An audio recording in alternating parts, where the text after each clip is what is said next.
라고 생각이 들 수도 있는데 우리 세포에 되게 중요한 게요. 세포가 잘 살아나가려면 수분 균형이 굉장히 중요합니다. 그런데 이 수분이 균형을 잃게 되면 세포가 잘 살아갈 수가 없겠죠.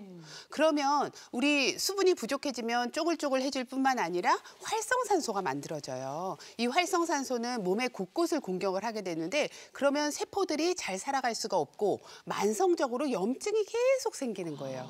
그러면 이게 변형이 오다 보면 어느 순간 암세포로 변할 수가 있다라는 거죠. 네, 이런 게 이제 피부암인데 피부암이라 그러면 우리가 별로 우리한테는 많지 않아라고 생각을 할 수가 있어요. 실제로 전체 암 중에 한 2%밖에 차지하지 않는 게 이제 피부암이긴 하지만 최근 2년 동안 피부암이 21.4%나 증가했습니다. 그러니까 점점 많아지고 있는 추세라는 거죠. 그래서 특히 여름에는 우리가 자외선을 조심해야 된다 알고 있지만 봄에는 정말 알고도 그냥 당해버리는 게 이제 봄볕인 거죠. 봄볕이 무서워. 그래서 봄볕에는 며느리를 내보내고 뭐 그러잖아요. 아유, 왜 그래요? 다 같이 맞아야지 뭐 며느리만 내보내요. 이게 왜냐면 우리가 흔히 몸에 가지고 있는 점하고 비슷해서 맞아요. 헷갈릴 수가 있거든요. 혼동할 수 있거든요. 그렇죠. 그래서 제가 준비한 또 퀴즈가 하나 있습니다. 퀴즈. 네. 1번, 2번, 3번 중에 암이 어떤 걸까요? 여기서 암은 몇 번일까요?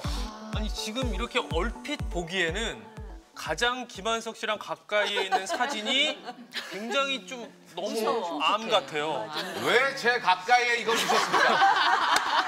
그러니까 저도 사실 보면 이게 굉장히 지금 이게 뭐가 이상해. 까맣고 보기 안 좋아요. 아니 그런데 요거는 또 반전이라는 게 있어요. 네. 암 같지 않은 암. 그래서 소홀히 생각했다가 무서운 될 수 있는 게 첫 번째일 수도 있어요. 아 이것도 암이다. 의외로 약한데 반전이 있을 것이다. 저게 암이면 너무 무섭잖아요. 정답은요? 네, 정답은 3번입니다. 아, 3번. 그런데 사실 잘 지적을 해주셨어요. 반전이 있는 암도 있기 때문에 우리가 어떤 거를 잘 봐야 되냐면 ABC 사인이라는 게 있어요. A가 뭐냐면 에시메트리, 비대칭적으로. 그러니까 생긴 게 이렇게 대칭적으로 예쁘게 생겨야 되는데 비대칭적으로 있을 때는 우리가 암을 의심을 해야 되고 빨리 자랄 때도 의심을 해봐야 돼요. 그다음에 이제 B라는 거는 블리딩.